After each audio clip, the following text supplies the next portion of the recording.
Well, welcome everybody to week 2 of our February online program for the alumni of the Sunshine Coast Health Center up here in Powell River, BC. And this month we've been talking about Dr. Thomas Greening's ideas on what it means to be human. Dr. Greening wrote an article a few years back and then revised it. I think it was 2003. Anyway, he says that all of us, all human beings, face some very difficult things in life that are anxiety producing. One of them that we talked about last week was the knowledge that we're going to die. Now, if you're 19 years old, it probably doesn't mean that much, unless maybe a friend died or you were in a car accident. But as you get to my age, you might start thinking about this. Like, how do you live the good life, knowing that you're going to pass on, right? Anyway, this week, all of us face a second thing according to Dr. Greening, and the second thing is like, how do we make sense of life? Now, some people, as I'm quite sure you know, are, for example, very religious. So they believe in whatever their particular religion is, and this will make sense of their lives. Some people that I know are absolutely obsessed with what we call rationalism. They're being, incredibly logical about everything. This is how you make sense of the world, is you find out its logic. And anybody who doesn't make sense of it, well, usually in the way that they do, then has no idea what they're doing. But they get quite obsessed by this. Other people think that the world is absurd. And there's a lot of, at least in literature, there's a whole bunch of people like Jean-Paul Sartre and Camus and Samuel Beckett and a whole bunch of other people who don't think there is any sort of big meaning in the world. So it's tough. Like, how do you make sense of the world? And all of you have to face this as well.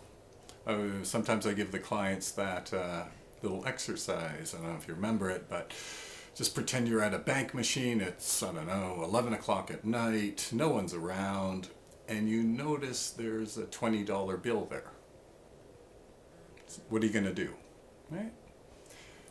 So what you're going to do is going to be based on how you make sense of the world. So if you believe it's a dog-eat-dog world and everybody for his own, then you probably just pocket the money. Or if you're like my mother, because this actually happened to her, it's where I got the idea. No, she put it in an envelope and then brought it to the bank the next day with a little note. I found this at 11 p.m. at night. I'm not at this, actually at this precise time, because they could probably then go back in the records and figure out who actually had taken the money out.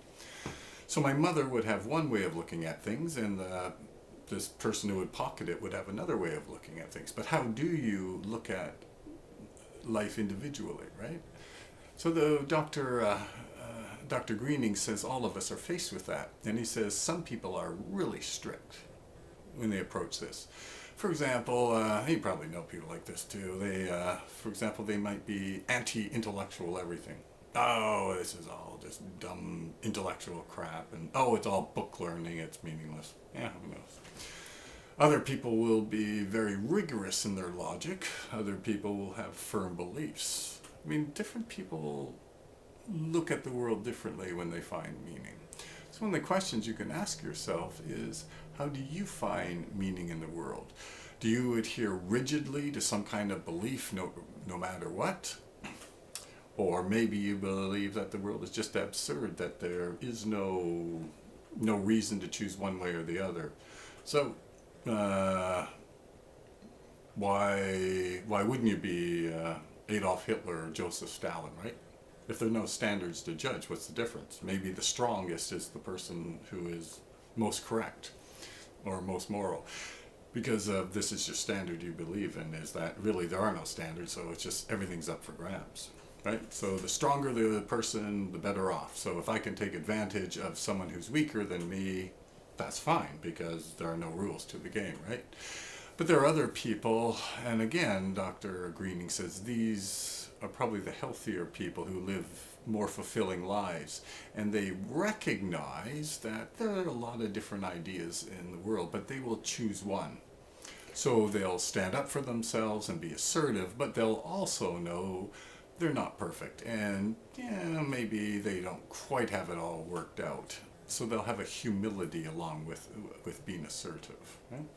And they'll recognize that with other people.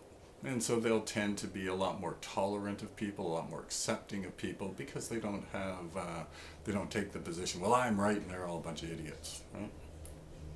They recognize that maybe there are different ways of looking at things. Okay. Anyway, that's this week's online program, and we'll be back next week with the third idea from Dr. Greening.